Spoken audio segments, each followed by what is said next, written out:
The instant after much anticipation, the third season of the Gilded Age has finally arrived, and we are ecstatic. Let's get straight to the point without wasting any time. Marian accepted Larry's marriage proposal. Before heading out of town for business, he kneels down and proposes to Marian.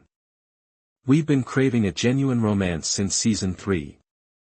Of course, the proposal itself was not the frightening aspect of Larry and Marian's engagement. They have to inform their families, which is an unprecedented task. Bertha and Ada had been aware of the coupling in different ways, but Larry and Marian had not previously disclosed their relationship to the public. They respond just how we would anticipate, of course. While Agnes does a poor job of concealing her utter disgust at being legally linked to Bertha Russell, Ada is overjoyed that her niece has found love and happiness. Ha! Bertha, meanwhile, is not overly happy about her son's marriage to Marian. Larry proposed without her permission, and she had no involvement in their arrangement. George is much more enraged with her because she is angry. In an attempt to win over Alfred Merrick, a board member of the Met, George begs Bertha to invite him to dinner. In addition to Clay's failure with the Chicago trains, the mine owner's refusal to sell has prevented him from purchasing the Arizona acreage. George is enraged. He claims that in order to obtain the mines, the elderly Clay would have walked over his mother's grave. You never tread on your mother's grave for me anymore, rather than you never pick me up at the airport anymore. George then dismisses Clay. George. That's your Friday, girl. Who knows you better than Clay? George is separating himself from everyone who doesn't fully support him, stepping into the realm of mental illness. The issue is that, even if he had a big plan, it wasn't necessarily considered a problem because this was the era of big plans. George is going too far, according to Clay. George believes that he does not go far enough. I'm not a businessperson now. I'm a recapper. On the other side, George has amassed his wealth through reckless behavior, dishonesty, etc. The Russell family might be the next to go through a divorce. Hopefully not.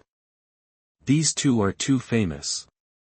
In addition to George laying down the gauntlet with Bertha and Larry and Marian getting engaged, the Gilded Age Season 3 Episode 5 included several other events for our favorite characters. In particular, Peggy keeps becoming closer to Dr. Kirkland, while Mr. Fortune seems to be trying to win her devotion by traveling with her to write a tale. Fortune shoves Kirkland in the train station after she rejects him. Peggy appears to be involved in a romantic triangle. Ada returns to the psychic after her session was cut short the previous week, and Luke from Beyond the Grave provides her with some touching closure. She makes the decision to revitalize her wardrobe with some color. Meanwhile, the Forte-Brooks Van Ryn family starts to hear about Jack's unexpected money. He wanted to hide the amount, but a few careless words ruined his reputation, and now everyone either knows that amount or that he's generally wealthy. Speaking of Jack's wealth, Larry takes him to celebrate at the Haymarket, where he runs with Maud Beaton. He informs Oscar that he has located the woman who embezzled all of his money. Oscar's next move is uncertain. Is he going to approach her and demand his money back? Is his money still in her possession? Maud, was that really Maud? We've passed the halfway point of the season and are about to enter the most thrilling episodes, but only time will tell. In relation to that, let's see how Gladys is doing. Alright, I adore the Gladys plot. I'd like more. More Gladys in England featuring the ducal tenants who showered the carriage with flowers as if it were 1513 and the awful but wonderful Lady Sarah. Sidmouth is stunning. It's really lovely. With Sarah as the Beast, Gladys could pull off a full-on Beauty and the Beast. I can see it all.